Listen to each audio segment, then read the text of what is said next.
and Senator Marcoleta will issue the notices on Monday para ituloy na sa Thursday yung flood control scam hearings. Let's have the hearings, then let's people judge. And yun ang advice ko sa ONCE. Maghanda na rin, mag-attend kayo. So rather than spewing out venom, paulit-ulit na lang kayo na magulo ang Senado. Hindi po ginugulo nyo. So sabi nila, tyranny of the majority. Hindi po. Tyranny Tulfo to. Tyranny Lacson. Tyranny Pangilinan. Tyranny Ontiveros. Sa pagbati namin sa iyo ngayong hapon, ay napakabigat ng mga issues ang ating pag-uusapan dahil sa puso ng ating demokrasya. We have to ask ourselves, how important is democracy to ourselves? How important? Yung personal. So like me, Alan, how important is democracy to you? Tayo as a nation, how important is democracy to us? So let me start with the biblical principle na nagsasabing, when the righteous rule, the people rejoice. When the wicked rule, people groan. So iba-iba pong word ang ginagamit yan, depende sa version. Yan po ay Proverbs 29:2. Pero obvious naman po siya, di ba? Whether yan ay negosyo, yan ay PTA, yan ay JODA, TODA, yan po ay Congress, yan po Republic of the Philippines, yan po ay EU, yan po ay UN. When the righteous rule, people rejoice. Because pag tama ang pinaglalaban o tinanim, maganda po ang aanihin. Pero when the wicked rule, of course, malungkot ang mga tao kasi may consequence at may consequences ang paggagawa ng masama. So, why am I saying this is about our democracy? Well, good governance kasi is about doing the right thing. And because men and women have their weaknesses, na-develop po yung presidential form of government at yung tinatawag na check and balance. Ibig sabihin, interdependent ang executive, ang judiciary, ang legislature, in our case, dalawang houses po to, House of Representatives and the Senate. But napaka-importante na independent ang legislative, ang judiciary from the executive. Kasi kung hindi, dictatorship yon. At pag may dictatorship ka, tama't mali, iuutos na lang ng iuutos to, wala ng check and balances. So, paulit-ulit sinasabing magulo ang Senate. Hindi po. In this administration from 2022, it's the first time po na nagkaroon ng majority at Senate President. Hindi lang po Senate President, yung majority, na wala pong kamay ang Malacanang sa pagpili ng SP at ng mga komite. So, ibig sabihin po, I can dare say this is the first fully independent majority. Kaya, whether you talk about the 11, yung 11, or you talk about supporters nila, or you talk about some elements in the national government like the NBI for example, sila po ang nanggugulo because hindi sila komportable na independent ang Senado. So when we talk about check and balances, may consequences po to. So for example po, bilang check sa executive, meron pong impeachment process. So hindi pa ho kami nakakaupo or bagong upo pa lang. Sinabi na po sa amin, you want to do it again? Okay. So, sorry guys, I'm just asking kung okay naman yung sound. Lapit mo na. Okay. Because we're just using a cell phone and taking this opportunity to speak to all of you directly, no? So, nandun ako sa impeachment, di ba? Ang dami po, may mga bishops, may mga business groups, may mga schools. Naglabas po lahat ng mga statement na kailangan independent, kailangan impartial yung impeachment.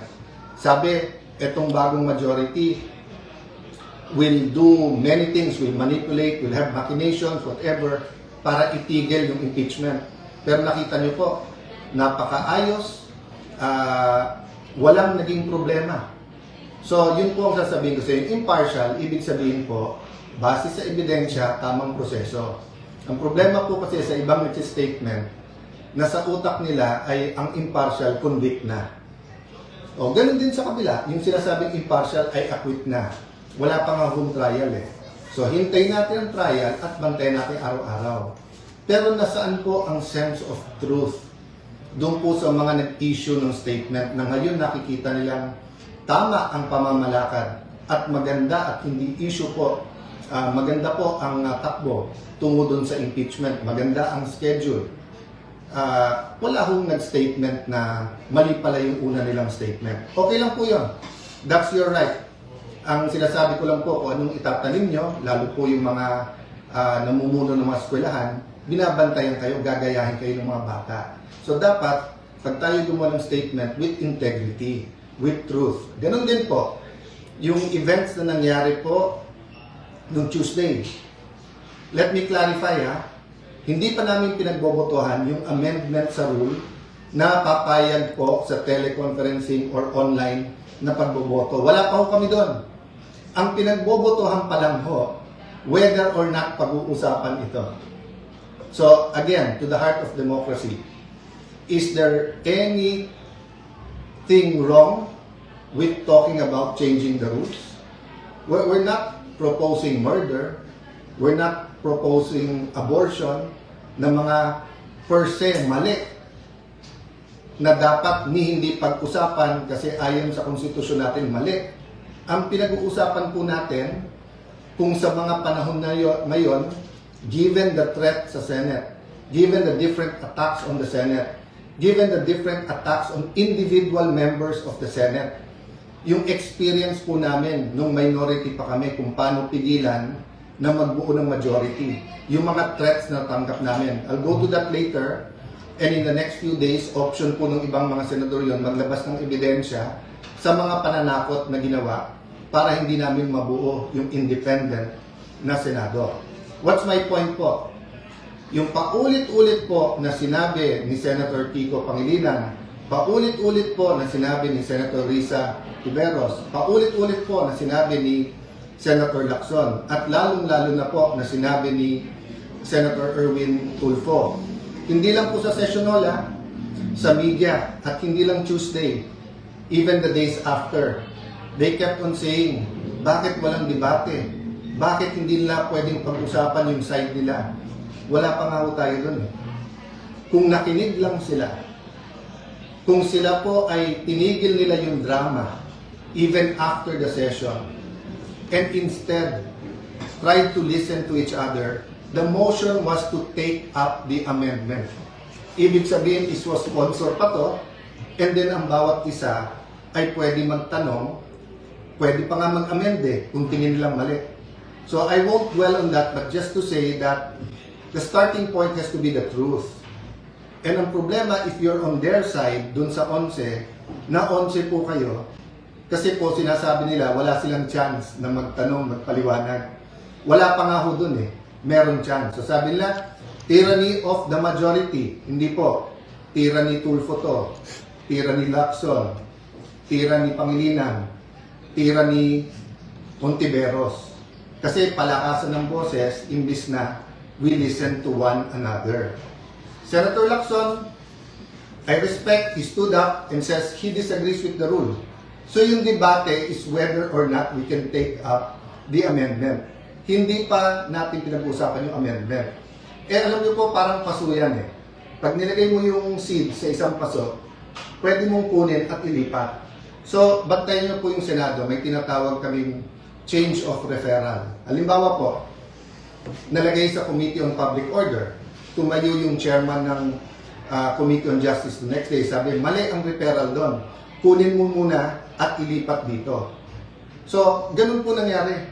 Yung proposal ni Senator Marcoleta nandun po sa Committee on Rules at ang motion po ng acting majority leader is kunin at pag-usapan sa floor. Hindi pa ho pinag-uusapan yung merits or kung may masama o mabuti sa puntong yon. Pero sabi po nila na ang isda sa bibig nahuhuli. Kaya kita nyo po nakita nyo po yung pala plano all this time. Arestuhin, takutin, intimidate ang nasa majority. Either lumipat or ikukulong. So as I said, at the proper time, evidence will come out. I won't go to the merits, demerits. Wala kaming problema na kasuhan. Wala kaming problema na sa korte patunayan kung sila ay guilty o hindi. Ang problema po namin, yung gagamitin yung threat, na pag lumipat ka dito, wala ka ng kaso. Pag diyan ka, tutuluyan ka namin. Wala pa nga yung impeachment, ganyan na ang usapan. Ano pa kaya? So again I've communicated this behind closed doors. I've communicated this in rooms like this with the majority, minority. I've communicated it through the social media. I've communicated this with the traditional media. Hindi kami nandito para makipag-confrontation. Hindi kami dito para magbangayan araw-araw. Inayos namin yung impeachment. Kasabay ng impeachment po, inayos namin na may legislative calendar pa rin. Meron pa rin hong pag-aayos. Bakit po? I'll talk about that maybe over the weekend. Yung kung hindi ang numbers kasi natin, parati tayo nako-confine sa 13-11, sa 12-11, di ba, sa 6-7. Kung ano-ano ng numbers Ang importanteng numbers, inflation. Ang importanteng numbers, GNP, GDP. Ang importanteng numbers, productivity ng ating mga magsasaka. Ang importanteng numbers, yung dropout sa eskwelahan. Yung pagtaas ng kaso ng AIDS. Pagtaas ng teenage pregnancy. Ang dami natin kailangang pag-usapan na priorities. So, tatlo ibabalanse po natin. Yung economic crisis, where we have to talk about the quality of life. And when we talk about the quality of life, we have to talk about security. We also have to talk about drugs. When we talk about quality of life, we have to talk about education, health, jobs. Kung sapat yung kita sa taas ng mga presyo at kung may trabaho pa rin ang tao.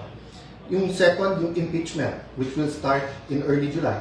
But third is the corruption issues katulad ng flood control. So we finished a caucus over lunch and we agreed, subject to some minor discussion pa among our chairpersons and the paperwork, that a subcommittee will be formed sa flood control and Senator Marcoleta will issue the notices on Monday para ituloy na sa Thursday yung flood control scam hearings. It will be impartial and we want the whole truth and not only some truth or some true, some not true to come out. Kung makikita nyo, may conflict na kagad. Sabi ng ombudsman, meron mastermind. Sabi ni Senator Lacson, walang mastermind. Sabi ni Senator Lacson, eto yung mga dapat hindi imbitahin. Sabi naman ni Senator Marcoleta, eto dapat imbitahin. So I'm inviting the whole public, bantayan nyo Senado, in the same manner that we are on trial when we have the impeachment. We also have to hold everyone accountable pagdating dito sa flood control. Which goes to my second point. The Committee on Public Order, dun po na-assign yung May 11 events that for us led to the May 13. And ngayon, kung sino-sino nag-iimbestiga, sabay-sabay po ngayon nag-iimbestiga, nagsistatement sa Senate. DOJ,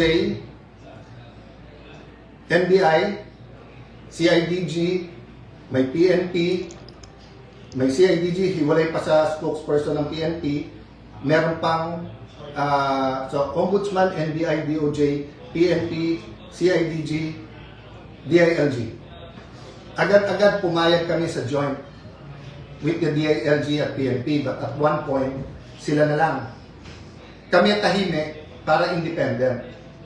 Pero kung ano-ano na narinig kong statement, katulad nung sa CIDG na imbestigahan daw si Robin at kami dun sa pagtakas ni Senator Bato.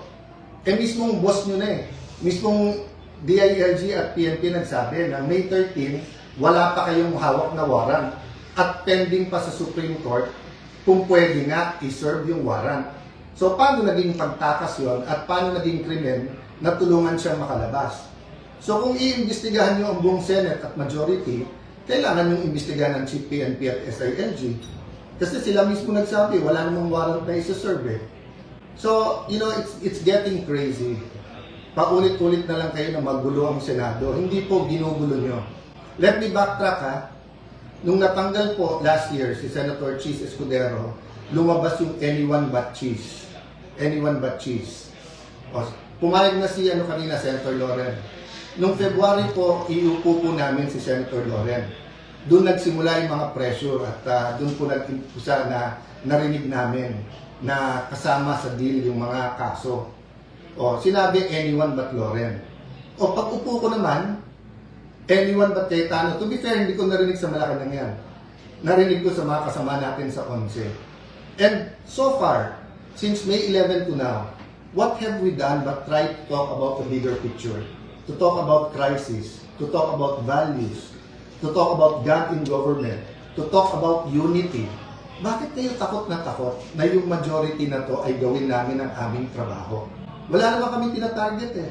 Hindi katulad yung inyong dating majority na talagang tinarget ang Senado para pababain yung rating. Again po wala dapat pagtakpan. Wala dapat po from the President, the Vice President, Senators, managot ang dapat managot. Kaya mag-repent na yung mga dapat mag-repent. Pero sobra po naman ata na lahat na ng sisi binibintang sa ilang tao o ilang partido lang. Bakit po ba? Yung taas ba ng presyo ngayon, pagtaas ng gasolina, yung kawalan ng trabaho, handling ng mga cases ng OFW, yung flood control, yan po ay sisisihin nyo sa opposition, yan po ay sisisihin nyo sa majority ngayon. So anyway, that's your privilege.